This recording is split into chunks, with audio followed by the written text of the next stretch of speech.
In November 2023, corporate attorneys gathered inside the historic Arctic Club Hotel in downtown Seattle for a deposition that would pull back the curtain on the inner workings of PC gaming's most successful platform. Sitting across from them was Gabe Newell, the co-founder and president of Valve, a figure widely respected by tens of millions of gamers worldwide for building an ecosystem that revolutionized digital distribution. For years, Valve has maintained a legendary reputation in the tech space. They are a private, fiercely independent powerhouse that operates without the standard bureaucratic hierarchies or quarterly pressures of a public tech giant. But this deposition was part of an ongoing, multi-year antitrust class action lawsuit originally filed by independent game developers. The plaintiffs allege that Valve utilizes its immense market presence to restrict storefront competition, while Valve firmly maintains that its platform operates entirely to benefit both the creators who build games and the consumers who play them. For a long time, this case progressed quietly throughout the legal system. However, a major milestone was reached in late March 2026 when the federal judge officially denied Valve's motion for summary judgment. This means the court determined that the dispute cannot be settled early by a judge's ruling alone, meaning Valve is officially heading to a federal jury trial. A newly comprehensive investigative report published by Bloomberg has unsealed previously restricted discovery documents, providing the public with a direct look at the official transcripts and internal communication driving this courtroom battle. When questioned under oath about how Valve manages pricing dynamics with its partners, Gabe Newell defended Valve's track record of collaboration. Customers have enormous choice. How would Valve react if a developer did charge less money for a game on a competing store? I'm confused by your question. Many of our partners and many of our customers are quite happy with the service that we're providing. Does Valve dictate pricing limits to third parties? Valve does not have a policy or practice of dictating prices to third-party software developers on other platforms. Gabe Newell repeated variations of this exact denial almost entirely word for word throughout the deposition, but as the plaintiff's legal team began revealing internal back-channel communications between Steam executives and major publishers, a drastically different reality emerged. To understand why this case has reached a federal jury trial, we have to look closely at the lead plaintiff driving the United States class action, David Rosen, the founder of an independent studio called Wolfire Games. Rosen's relationship with Valve goes back decades. In 2008, long before Steam had an automated onboarding pipeline for independent developers, Rosen reached out directly to Valve staff. His persistence paid off when his messages reached Gabe Newell, who personally signed Wolfire's first distribution contract. Rosen is perhaps best known in the PC community for co-creating a massive piece of gaming history, the Humble Indie Bundle. Launched in 2010, the Pay What You Want bundle system went viral, raising millions for charity and proving that alternative digital distribution methods could capture immense consumer interest. Rosen successfully spun the project off into an independent company, Humble Bundle, which was pushed as a developer-friendly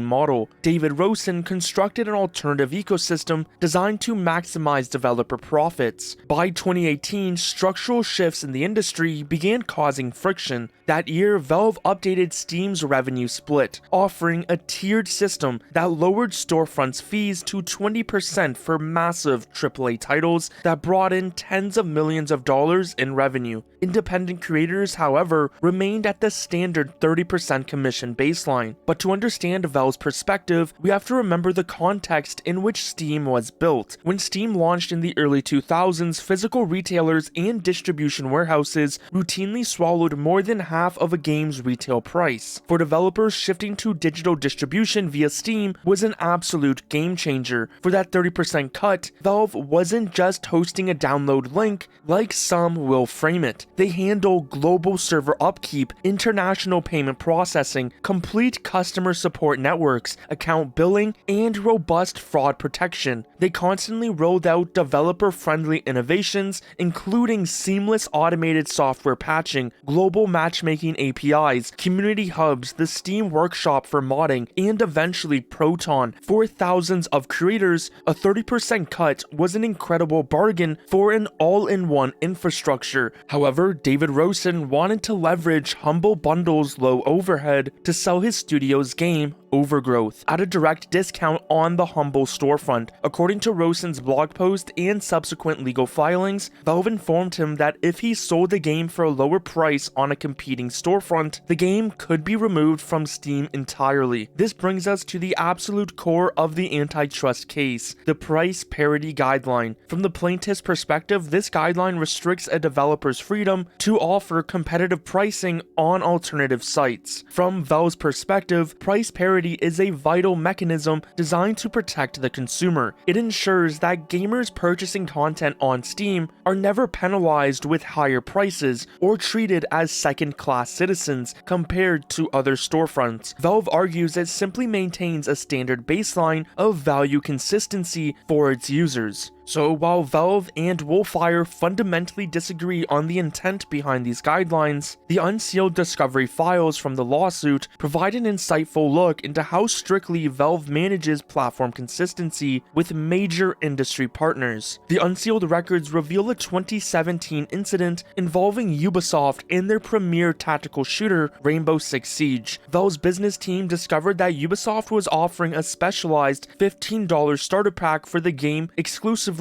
on their own launcher, Uplay. Because this configuration wasn't available to players on Steam, Valve employees actively reached out to enforce platform equity, notifying Ubisoft that the game could face delisting if the disparity wasn't resolved. Ubisoft promptly aligned its offerings to maintain its distribution channel. A similar situation occurred during the pre-order campaign for Warner Bros. Interactive's Middle-earth: Shadow of War. Valve's business development team noticed that pre-orders for the title were being offered at a lower price point on an external retail site compared to the Steam listing. To maintain storefront parity, Valve temporarily hid the pre-order page. Internal emails show that Warner Bros. Interactive president immediately sought to contact Valve's account management team to quickly clarify the situation. The plaintiffs highlight these corporate interactions as evidence of aggressive platform policing. Yet within Valve, employees viewed these steps as the routine, non-bureaucratic maintenance of a uniform marketplace. When plaintiffs' lawyers questioned Valve staffer Cassidy regarding the company's official stance, her responses reflected the unique, non-traditional corporate culture that Valve prides itself on. I don't really know what you mean by policy. In general, I don't feel like we have a lot of policies. That sounds kind of bureaucratic to me. The plaintiff's attorney countered by presenting an internal email where Cassidy had explained the marketplace guidelines to a developer using standard industry terms, stating Steam's policy has always been to require material parity for things we sell on the Steam store. This lack of standard corporate hierarchy stems directly from the top, as Gabe Newell has long insisted that he isn't really the boss, operating Valve under a famous flat structure where employees don't have formal managers. But the unsealed records and insider accounts paints a picture of a founder who is at times hands-on when it comes to defending Valve's core identity.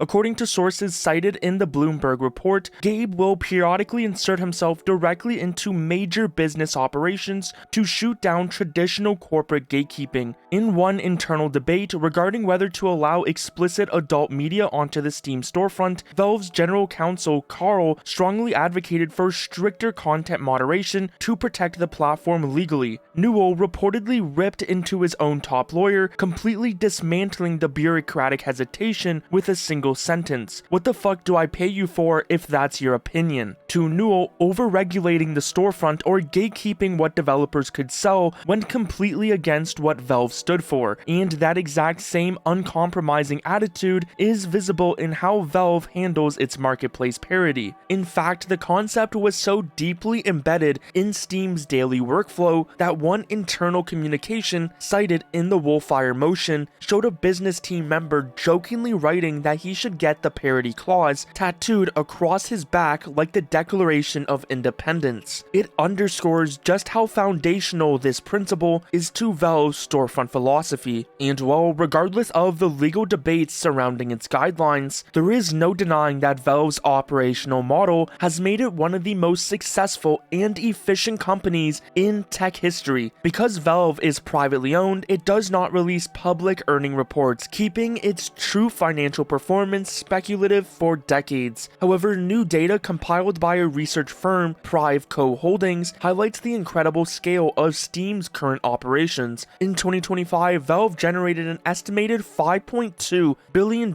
in revenue, resulting in a $1.5 billion in net income. To fully grasp how impressive these metrics are, we can look at an internal email disclosed in the lawsuit from Valve economist Christian Miller. After analyzing the company's financial output relative to its headcount, Miller wrote to his colleagues, "Plot twist, again, we are an outlier." His analysis demonstrated that on a per-employee basis, Valve's operational efficiency vastly outpaced public tech giants like Apple, Google, Amazon, and Netflix. The unsealed records reveal the core driver behind this efficiency. Valve manages a massive global software ecosystem with an incredibly lean team. At the time of this latest internal data disclosed in the case, Valve had just 79 dedicated employees assigned directly to managing and maintaining the entire global Steam storefront, with the rest of their 350 total employees working on other projects like their first-party games and hardware. This hyper-efficient execution is exactly why major competitors have found it incredibly difficult to displace Steam, even when spending hundreds of millions of dollars to do so. When Epic Games launched their storefront, they undercut the standard 30% fee by charging only a 12% commission and funding major exclusives. Yet, reports indicate the Epic Store remains only marginally profitable, holding roughly a 5% share of the total PC market. Similarly, EA spent years keeping blockbuster titles like The Sims 4 and Battlefield 5 exclusive to their own platform launcher, only to eventually return their catalog to Steam to regain access to Valve's massive user base. Even Amazon tried to compete with Steam multiple times, but just kept failing. Storefront competitors frequently struggle because changing a player's habits requires matching an immense ecosystem of features. It's a social network with cloud saving, a discussion forum,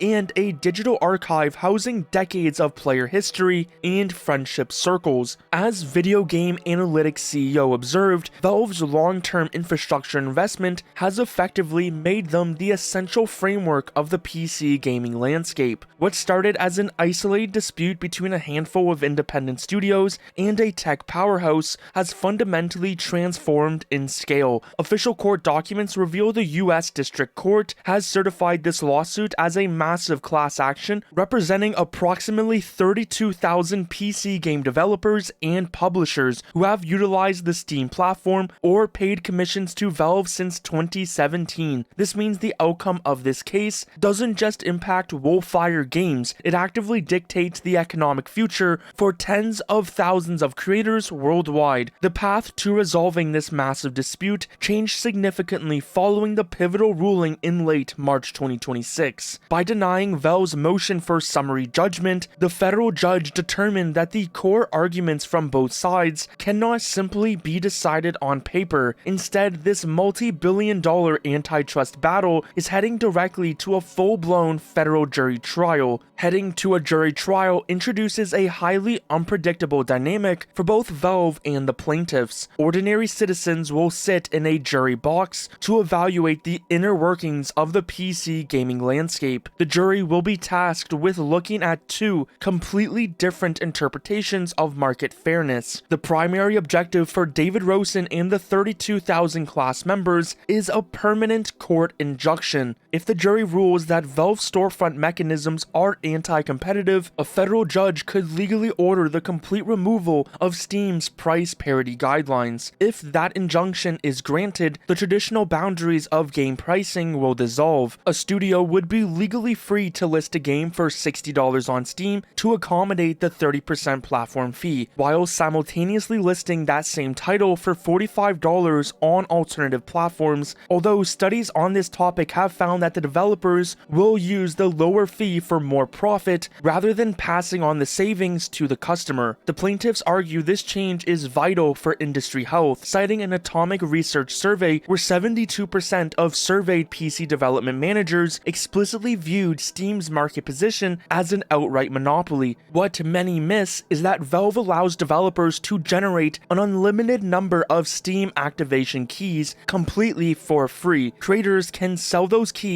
on external storefronts or their own websites and keep 100% of the revenue, bypassing Valve's 30% fee, while Valve still bears the massive infrastructure cost of hosting, bandwidth, and updating those games for the end user. As this historic case approaches a federal courtroom pretty soon, the final verdict will actively rewrite the playbook for how PC games are distributed, supported, and enjoyed for the next generations. If a jury forces a fundamental shift in how Steam operates, will it pave the way for a more competitive marketplace, or will it dismantle the unified ecosystem that saved PC gaming in the first place? To stay updated on this case and everything for Valve, make sure you subscribe.